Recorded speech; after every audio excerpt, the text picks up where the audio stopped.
Assalamualaikum warahmatullahi wabarakatuh. Halo semuanya, selamat datang di channel YouTube Ilham Arfianto.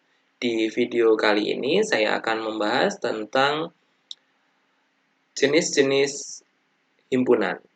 Mari kita simak videonya bersama-sama. Jenis himpunan yang pertama yaitu himpunan kosong atau yang biasa disebut dengan null set. Himpunan dengan kardinal 0 disebut himpunan kosong atau null set. Jadi null set adalah himpunan yang tidak memiliki anggota. Notasinya bisa kita tuliskan dalam bentuk seperti ini. Tanda kurung kurawal saja, kurung kurawal buka dan kurung kurawal tutup karena tidak ada anggotanya, atau seperti huruf O yang kita coret. Itu namanya adalah himpunan kosong atau null set. Contoh misalkan himpunan X dengan syarat X kurang dari X. Tidak ada suatu bilangan yang lebih kecil daripada bilangan tersebut, maka nilai atau kardinalitas dari himpunan E sama dengan 0 atau kita sebut sebagai null set. P, orang Indonesia yang pernah ke bulan. Belum ada orang Indonesia yang pernah ke bulan, maka kardinalitas dari himpunan P sama dengan 0. Contoh lagi, misalkan X dengan syarat X adalah akal persamaan kuadrat. X kuadrat ditambah 1 sama dengan 0. Maka kita peroleh N dari A sama dengan 0. Himpunan kosong juga ditulis sebagai himpunan null set. Himpunan yang anggotanya adalah himpunan kosong.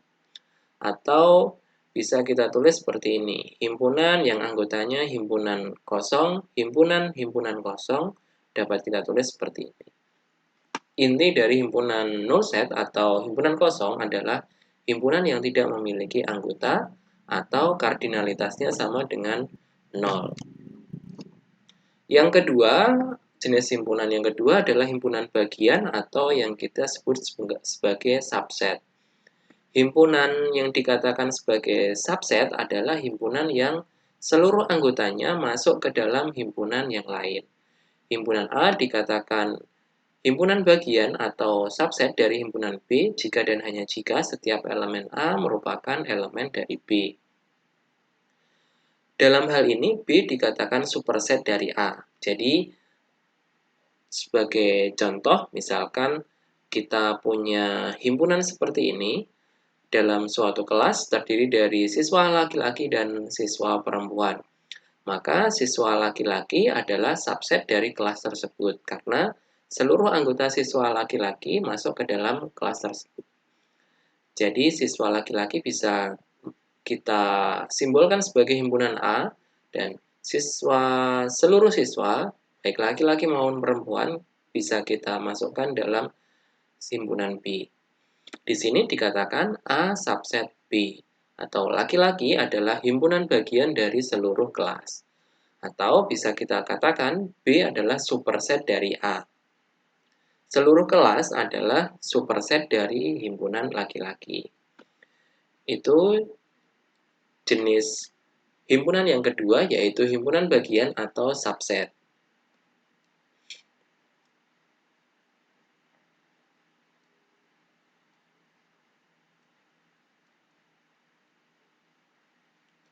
Yang ketiga adalah himpunan yang sama. Himpunan yang sama kita simbolkan dengan tanda sama dengan. Saya review kembali untuk subset. Subset simbolnya seperti ini, seperti huruf C. Di bagian bawahnya ada tanda garis. Ini adalah simbol untuk subset. Seperti huruf C, di bawahnya ada garis. Itu untuk simbol subset. Sekarang kita lanjut ke himpunan yang sama. Himpunan yang sama atau himpunan yang ekuivalen, nanti ekuivalen ada materinya sendiri. Himpunan yang sama kita simbolkan dengan A sama dengan B, jika dan hanya jika setiap elemen A merupakan elemen B, dan sebaliknya setiap elemen B merupakan elemen A. Jadi, anggota-anggota dari himpunan A dan B ini adalah sama. Kita sebut sebagai himpunan yang sama.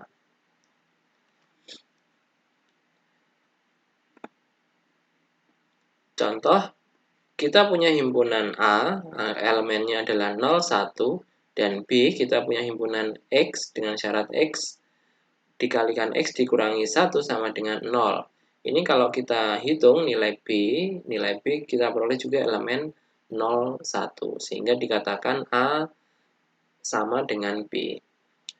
Yang kedua, kita punya himpunan A, 3, 5, dan 8, dan B, 5, 3, 8. Ini juga dikatakan A sama dengan B. Walaupun urutannya berbeda, dalam himpunan tetap dikatakan sama. Karena kardinalitasnya sama, yaitu 3, ini juga 3. Elemen-elemennya pun sama, 3, 5, 8, ini 3, 5, 8. Walaupun urutannya berbeda. Sementara untuk contoh yang ketiga, 3, 5, 8, 5 ini untuk himpunan A dan himpunan B adalah 3 dan 8. Dari kardinalitasnya saja sudah berbeda, yang A ada 4 elemen, sementara yang B ada 2 elemen. Sehingga di sini tidak bisa kita katakan A sama dengan B. Kita peroleh A tidak sama dengan B. Itu untuk jenis himpunan yang ketiga, yaitu himpunan yang sama. Yang keempat adalah himpunan yang ekuivalen.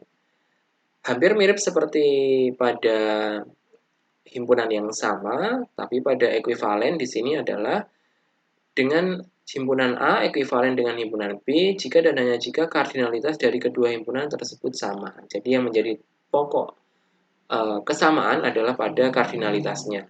Walaupun elemen-elemennya berbeda, tetapi kalau kardinalitasnya sama dinamakan dengan ekuivalen. Contoh misalkan himpunan A kita tuliskan atau memiliki anggota 1, 3, 5, 7. Dan himpunan B dengan anggota A, B, C, D. Di sini kita lihat kardinalitas dari himpunan A adalah 4 dan kardinalitas dari himpunan B adalah 4 juga. Maka kita katakan A dan B memiliki kardinalitas yang sama yaitu 4. Sehingga dikatakan A dan B adalah himpunan yang ekuivalen. Simbol ekuivalen simbolnya seperti ini. Yang kelima adalah himpunan saling lepas. Dua himpunan yang saling lepas, A dan B, dikatakan saling lepas atau disjoin jika keduanya tidak memiliki elemen yang sama. Notasinya adalah A double slash B. Ini kita namakan sebagai disjoin atau tidak ada yang sama. Kalau ekuivalen atau kalau sama, tadi seluruhnya sama. Kalau himpunan bagian adalah hanya sebagian kecil saja, suatu himpunan itu merupakan bagian dari himpunan yang lainnya, tetapi pada himpunan yang saling lepas berarti dua himpunan tadi tidak memiliki kesamaan. Contoh misalkan kita punya himpunan A dengan anggota X elemen P di mana X kurang dari 8. Bilangan genap yang kurang dari 8 ada 2, 4, 6 dan B adalah himpunan 10, 20, 30. 2, 4, 8, 2, 4, 6 dan 10, 20, 30. Tidak ada yang sama dari kedua himpunan itu, maka dikatakan A dan B saling lepas atau disjoin. Yang ke-6 adalah himpunan kuasa.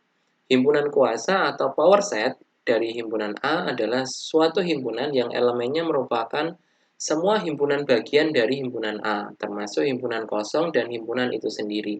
Jadi, maksudnya adalah suatu himpunan yang anggotanya terdiri dari elemen-elemen atau suatu himpunan yang bisa kita bentuk dengan elemen-elemen yang berasal dari elemen himpunan awal. Contohnya adalah kita punya himpunan yang anggotanya 1 dan 2. Maka kita bisa membentuk himpunan yang beranggotakan hanya satu saja, elemen 1 dan elemen 2. Atau kita bisa membentuk suatu himpunan yang anggotanya ada dua elemen, yaitu elemen 1 dan 2. Ataupun kita bisa juga membentuk suatu elemen yang tidak memiliki anggota, yaitu himpunan kosong. Ini yang dinamakan dengan himpunan kuasa. Disimbolkan dengan P. PA. Biasanya menggunakan tanda P cantik dalam kurung A.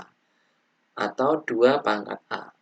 Untuk kardinalitasnya sendiri bisa kita cari menggunakan persamaan